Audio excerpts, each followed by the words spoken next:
Mana buktinya dia manusia biasa sebagai rasul dalam Islam? Matius pasal 4 ayat 2. Setelah Yesus berpuasa 40 hari 40 malam maka lapar lah ia. Kalau Tuhan mustahil lapar. Lukas pasal 2 21. Setelah Yesus berusia 8 hari maka dia khitan, sunat. Kalau Tuhan mustahil sunat. Dokter mana yang berani nyunat Tuhan? Betul?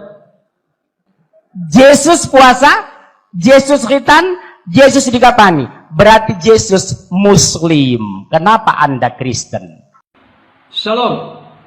Tapi kali ini saya beri judul kesimpulan Ustadz Munsir Situmorang, 3 bukti Yesus seorang Muslim, utusan dan manusia biasa.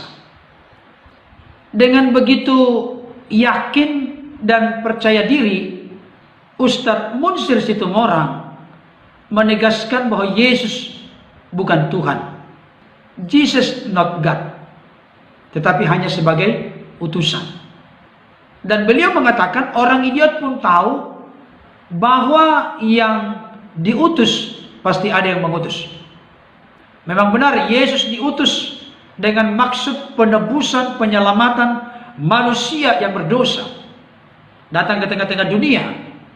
Dan Yesus itu diutus oleh Bapa, Sang Firman yang telah nuzul turun menjadi manusia.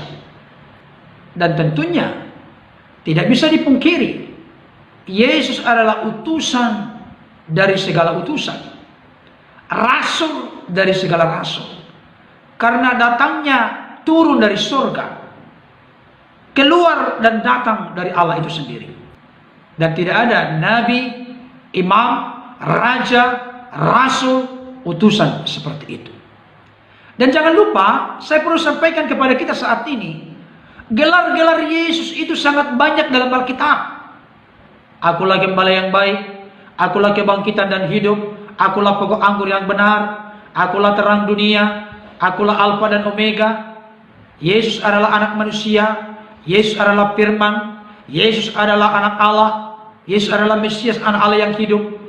Akulah pintu. Masih banyak lagi yang lain.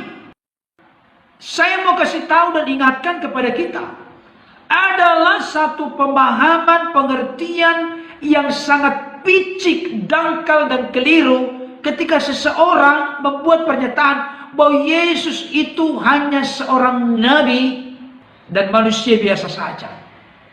Dan saya mau kasih tahu, kita juga bisa diskusikan lebih luas, lebih dalam lagi tentang Yesus manusia biasa.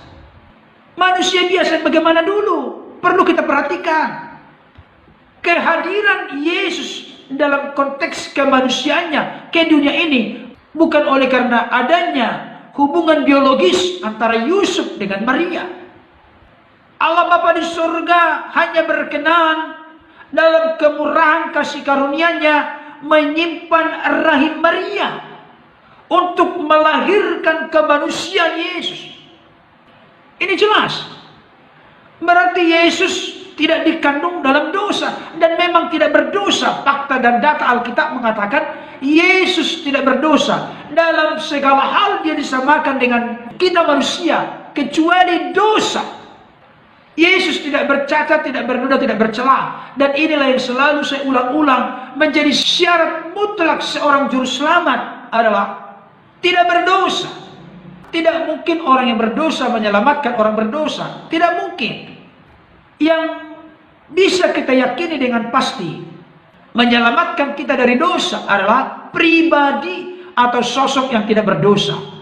Dan sosok atau pribadi yang tidak berdosa itulah Sang Firman yang telah nuzul menjadi manusia. Namanya Yesus Kristus. Dia rela menyerahkan nyawanya di kayu salib. Tolong perhatikan. Bukan mati oleh karena tangan dan kakinya dipaku, lambungnya ditusuk. Tidak, saudaraku. Karena Yesus menyerahkan nyawanya. Dalam satu ayat dikatakan, dia berkuasa menyerahkan nyawanya dan dia berkuasa mengambilnya kembali. Siapa sosok manusia yang pernah hidup dalam sejarah dunia ini punya kuasa otoritas seperti itu? Coba dulu tunjukkan kepada saya. Makanya saya sangat prihatin kalau ada orang meninggalkan Yesus, meninggalkan kekristenan oleh karena tertarik dengan ini dan itu, saudaraku. Tidak ada pribadi yang lebih unggul dari segi kekudusan, kredibilitas, integritas, dan lain sebagainya. Ini sebetulnya bahasa-bahasa manusia yang ditujukan kepada Yesus. Tapi untuk mata hati kita tercelik dan terbuka, perlu kita buat kata-kata yang seperti itu. Sehingga kita benar-benar sadar bahwa Yesus adalah the best, yang terbaik. Tidak ada yang lain. Memang benar, roh jiwa tubuhnya manusia. Tetapi saya mau kasih tahu, dia adalah manusia yang istimewa, manusia sejati, yang tidak tercemar oleh dosa. Layaklah dia menjadi jaminan keselamatan, yang mana Yesus menyerahkan nyawanya untuk menebus kita dari dosa, kematian kekal, dan dari jeratan kuasa iblis. Yesus hanya utusan. Salah, bukan hanya utusan. Dan juga utusannya pun berbeda.